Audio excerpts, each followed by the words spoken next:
Yeah, a big day of first. I mean, first night practice, first day of a couple lightning delays. First time we put 2-minute drill in today. We had a big time red zone period today. And so just a bunch of moving parts, and then of course just trying to adapt to the weather and changing practice and cutting a period here and going straight to that instead. So I thought our guys really handled it well. I mean, we had a lot of energy, and it was cloudy out there, so it wasn't so hot. So I think that gave them a little bit more juice, but also too just kind of getting out some of the fluff, I guess if you will, some of the individual periods and some of that, and just rolling the ball and playing football. I think our guys were excited to do that. So I thought they responded really well, and it was a good, really good practice with all things considered, kind of navigating the ups and downs of the weather. We haven't really talked to you since the first day that you guys were out. What kind of progress have you seen this fall, and where are you guys as far as your schedule and hope to be? Yeah, I think we're heading in the right direction. I think I'll start with special teams, because when you asked that question, it kind of clicked to me pretty fast there. We've improved dramatically on special teams, especially when you look from the spring where we were to where we're at now. And again, y'all heard us talk about it multiple times. We're going to put a huge emphasis on special teams around here. So Coach Duvenek's one of the best I've ever been around, so he's doing a really good job of getting us into the right stuff. But just the effort and the execution that we're having on special teams has been huge. And then offensively, we're still kind of in some installs, and again, we're pumping in a bunch of different scenarios on everybody, and so we're still trying to, I guess, find exactly our identity and find out exactly who are going to be like our best 4 to 5 skill players out there. What personnel grouping do we want to live in more? Is it going to be 11? Is it going to be 10? Is it going to be some 12? Is it going to be some empty? So just still moving guys around, trying to find out what's our best bet there, and then. Defensively, I think we're doing a really good job of flying around. I'm excited about those 6 new defensive back transfers that we had come in. I think that's changing our defense in the positive. We still got to find some ways to get after the quarterback a little bit, but overall, I'm really pleased with where we're at. And heading forward, we got 6 more practices until we'll get into mock game week, and so just really trying to sit down as a staff and find out what do we need to keep harping on, or if there's certain scenarios we need to cover more of. Like in our first scrimmage here this Saturday, I know we'll hit some more 2-minute scenarios just to get those on tape and coach off those. But you're trying to find those things, and then other than that, we're probably going to roll the ball out and play some football these next 6 practices, and then get ready for Maryland from there. Last one from me, and I'll turn it over to these guys, is we have not talked to Bryce or Caden this fall. They were obviously chosen to go to the fall camp. Can you just talk a little bit about their character and their leadership and why they were chosen to go to the American Media Days and what they bring into the team this summer and fall? Yeah, absolutely. I'll start with Bryce Langston. He's kind of a quiet guy until you can really get to know him. You can peel him back a little bit, but he's a big time leader by example, and he's that guy when he does speak up, everyone's like, oh, whoa, hey, right, guys, everybody shut up. Like, Bryce is talking, we got to listen here. And he's a guy that's been around the block. He's been here.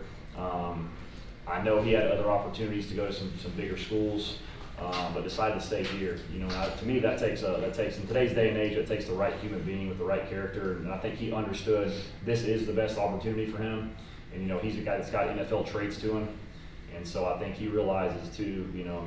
It doesn't matter where you're at. If you're at Group of 6, Power 5, Division 2. If you're a good football player, they're going to find you, and you can play at the next level. And I just think for him, he felt like this is a good spot for him to land and stay and be developed here. But he does everything right. He's one of the first people in the building, the last one to leave. And again, he's got that quiet confidence about him, and kind of that quiet leadership a little bit, not super vocal. But when he does talk, he goes a long way. So been extremely proud of him and what he's brought to the program since I've been here. And then Caden, just being able to have a veteran quarterback presence on the team, I think is huge. A guy that's played a lot of football, was the conference player of the year last year in his league, and a guy that just gets it. He's a coach's kid, which I think is invaluable, because he understands what the game's about, and he understands what winning does or what losing can do for you. So, and again, clearly with just familiarity with the offense that he already had, I think too, just been huge. But those are 2 leaders in our program. We're voting for team captains. I'm letting the team vote for team captains this upcoming Sunday, and I'm letting them vote, but I'd be shocked if those 2 aren't 2 of them. How many will you have? Depends on what the voting looks like. Okay. You mentioned today was the first day in the red zone. How was that? Was there anything that stood out to you? And I mean, obviously, it seems like Easton will be the go-to guy in the offense as a whole. But is there anyone that in the red zone that's looking like that's your go-to guy there? Yeah, I mean, you're looking at a big 6'5" monster out there on Quincy Brown. Just a jump ball, fade ball kind of guy. But really today, I mean, we ran the ball really well. We had some explosive runs down there in the red zone, and so. Caden Shields-Dutton popped one off the edge for about a 23-yard run down there in the red zone, and we scored a touchdown the next play.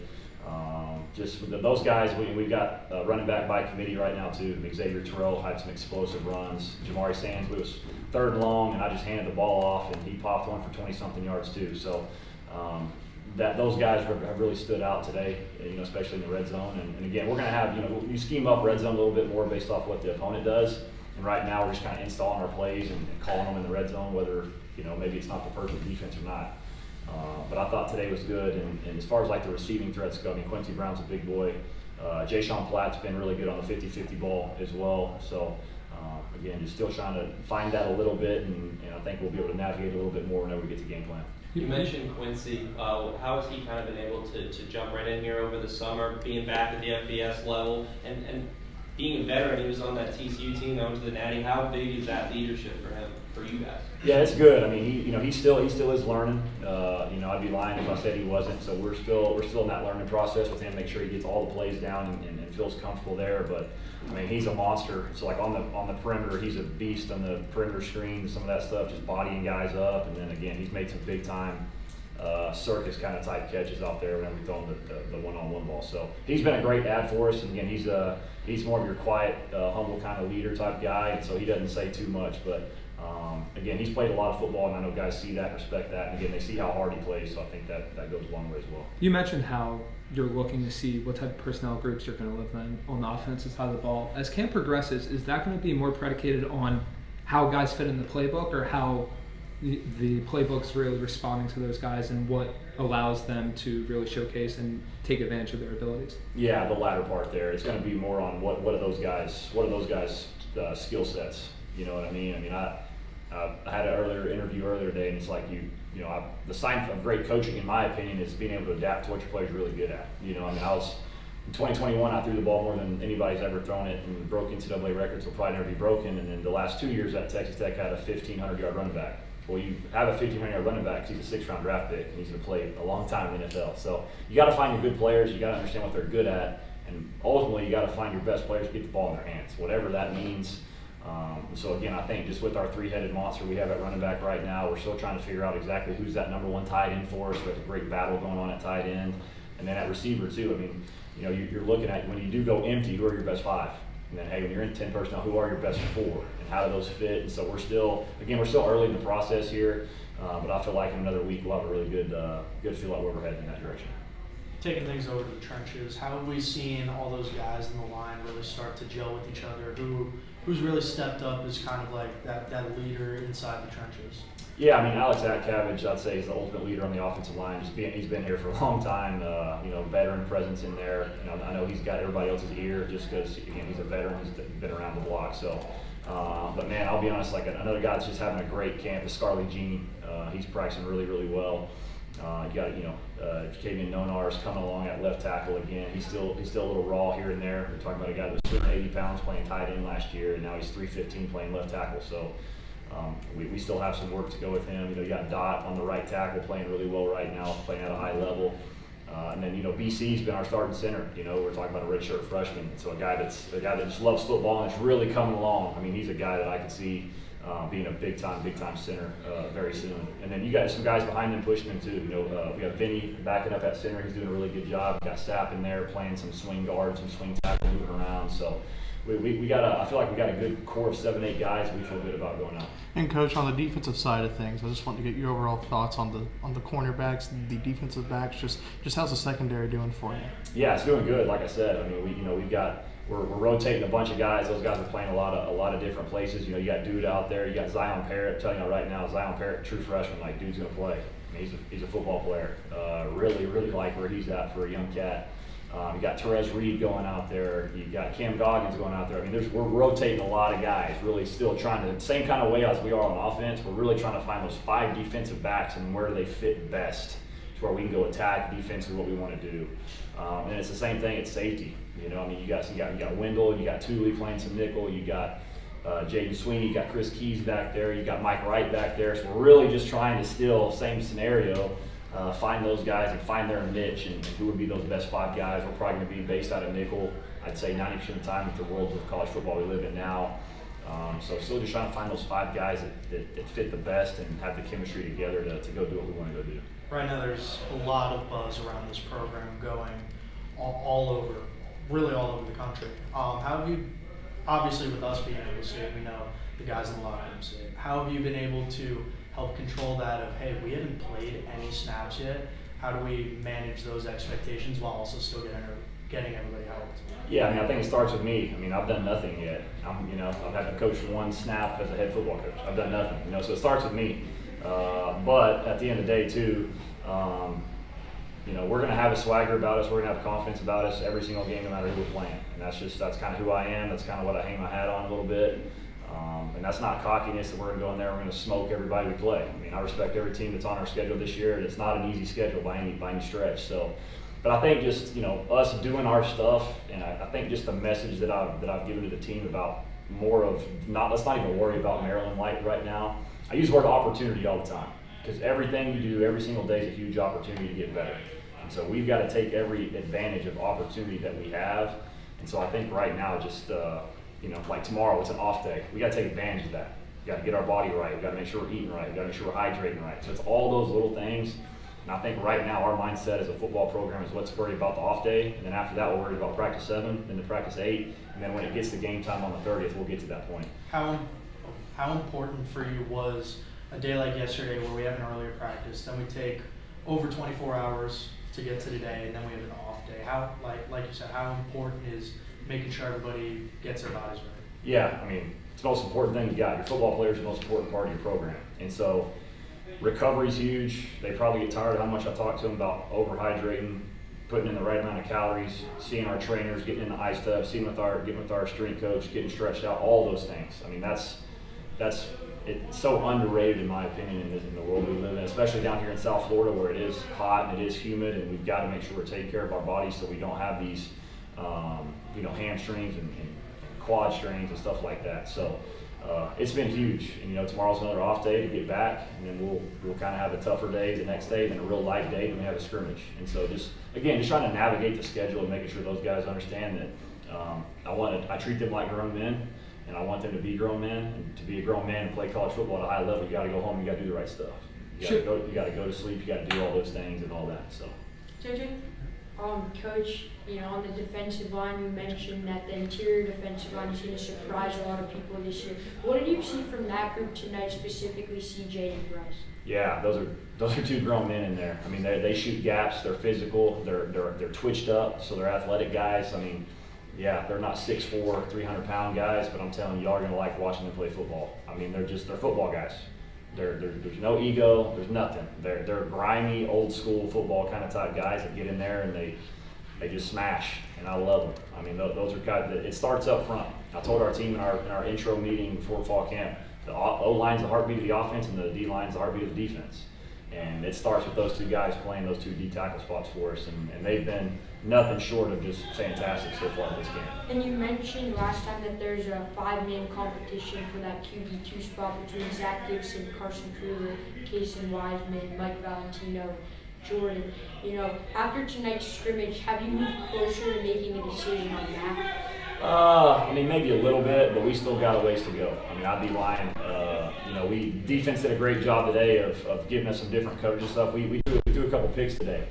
And so, those are things we got to get coached up. The biggest thing I'm looking for from those other 5 is consistency.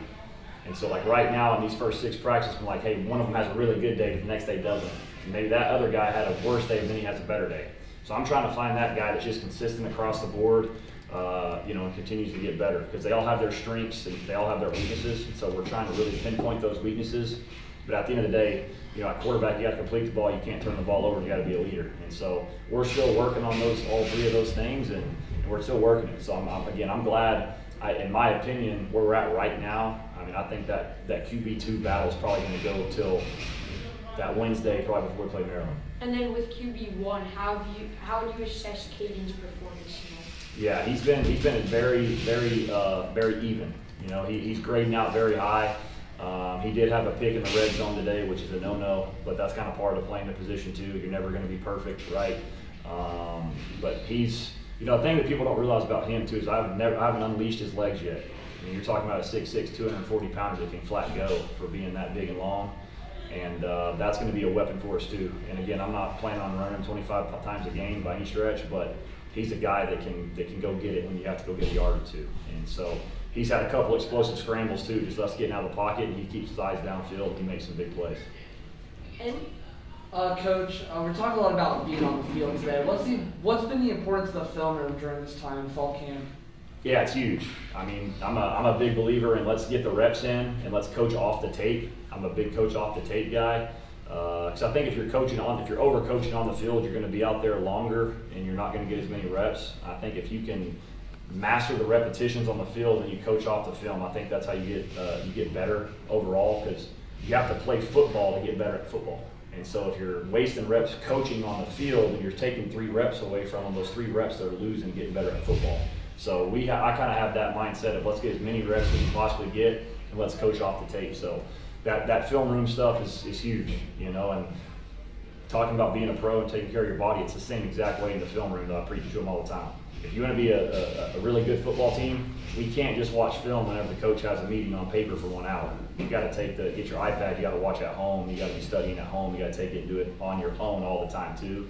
And so that's a good thing about what we have going on here. Our guys love football, and so they love football. They want to go home, and I'm not saying go do 2 hours of football, but go home, maybe like have 4 or 5 plays on your mind and go back and rewatch those plays on your own before you get coached up by your coach. And so, I mean, film's huge in what we do, and I'm a big believer in film study. we saw Easton Messer get involved in the run game tonight with a couple jet sweeps. Is that something you plan to build into the offense this season? Yeah, absolutely. I mean, he's a veteran guy, super sharp guy. So some of those gadget type plays, he may be a guy you want to use in some of those scenarios. But I got a few other tricks up my sleeve that we'll have some other guys use in some of those scenarios as well. Excuse me. At the edge rusher position, that's a position where it seems like it's another one where a lot of open competition, a lot of guys that could really step up and make an impact. What have you seen from those guys up to this point, and what are you looking for as you guys head toward week 1 against Maryland? Yeah, I mean, you said it, competition. I mean, we've got 5 or 6 guys right there that are still, I mean, we're battling it every single day. We're grading every single clip, really trying to find out who's grading out the best, doing what we want. So we've got some talented guys in that room. We're just trying to find out really who are the best 2, and then, you know, what is our rotation going to look like when we get on Saturdays, you know. But again, we've got 5 or 6 guys in that room that are doing a really good job. I mean, Eric Brantley's a dude that can really get off the ball and get after the quarterback. You got Wilkie, big body in there, can even move inside and play a little 4-eye for you if you have to. You got the Deshaun Batiste who transferred in. You got Gavinch coming back. I mean, I could keep going on a few more guys, but we're really just trying to create competition right now. You know, and that's the beauty about, you know, getting fall camp and getting definitely at least these first 12 practices in before you kind of get to that mock game week to see, again, you got 12 opportunities, what are you going to do with them?